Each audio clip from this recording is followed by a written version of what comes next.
Infertility is something that a lot of women have or are still struggling with, and that topic is very delicate. That some people want to tiptoe around it. So Chimamanda recently opened up about having her twins via surrogate. This is not something that a lot of people are welcome to.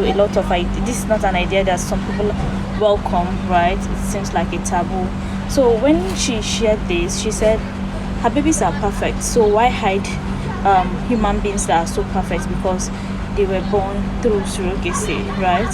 And when she shared this, a lot of people were like, oh, I'm so disappointed in you, Chimamanda, this and that. So at the time, she was not on social media. She's actually not on social media, and some of her friends, especially Chude, shared some of these comments with her, and she's like, she does not want to lie about her journey, so that she will not downplay people's feelings or experience.